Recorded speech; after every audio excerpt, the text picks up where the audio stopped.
مداربہ دو یا دو سے زیادہ لوگوں کے درمیان شراکت داری کا ایک معاہدہ ہے جس کے تحت ایک پارٹنر فنڈز فراہم کرتا ہے اور دوسرا پارٹنر فنڈز مینیج کرتا ہے۔ جو پارٹنر فنڈز مہیا کرتا ہے وہ رب المال کہلاتا ہے اور جو پارٹنر فنڈز مینیج کرتا ہے اسے مدارب کہا جاتا ہے۔ اس شراکت داری سے حاصل ہونے والا نفع دونوں کے درمیان متفقہ تناسب سے بانٹ دیا جاتا ہے اور نقصان اگر مدارب کی غفلت یا کوتاہی سے نہ ہوا ہو تو تمام مالی خسارہ رب المال کو برداشت کرنا پڑتا ہے، جبکہ مدارب کا خسارہ سروس اور متوقع منافع کھونے کی صورت میں ہوتا ہے۔ مدارب شرعی اعتبار سے رب المال کا وکیل ہے اور رب المال کو یہ حق حاصل ہے کہ وہ مدارب کی سرمایہ کاری کی سرگرمیوں کو مخصوص جگہ، منصوبے اور رقم تک محدود رکھے۔ اس قسم کے انتظام کو مداربہ مقیدہ کہا جاتا ہے اور جہاں اس طرح کی پابندی نہ لگائی جائے اسے مداربہ متعلقہ کہتے ہیں۔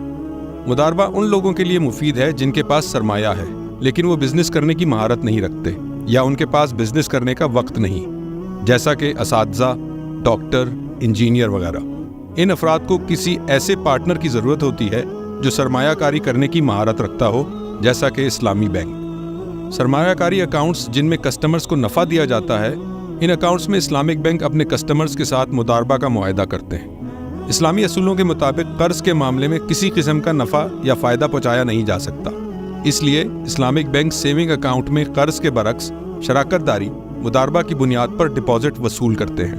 یوں اسلامک بینک میں کرنٹ اکاؤنٹ اور سیونگ اکاؤنٹ کی شرعی نوعیت کنونشنل بینکوں سے مختلف ہوتی ہے۔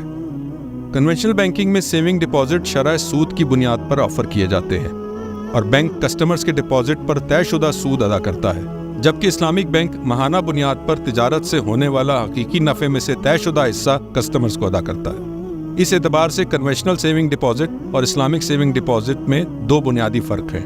اسلامک بینک کسٹمرز کے ڈپازٹ کو شریعت کے مطابق جائز کاروبار میں لگاتا ہے، جبکہ کنونشنل بینک جائز ناجائز کا خیال رکھنا ضروری نہیں سمجھتا۔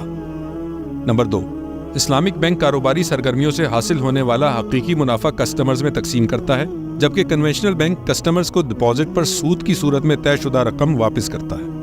باعث اطمینان بات یہ ہے کہ سیونگ اکاؤنٹ سمیت اسلامک بینکنگ کی تمام پروڈکٹس اور سروسز مستند مفتیان کرام پر مشتمل شریعہ بورڈ کی منظوری کے بعد آفر کیے جاتے ہیں، یعنی آپ مطمئن رہیں کہ اسلامک بینکنگ کے معاملات اسلامی اصولوں کے عین مطابق ہیں۔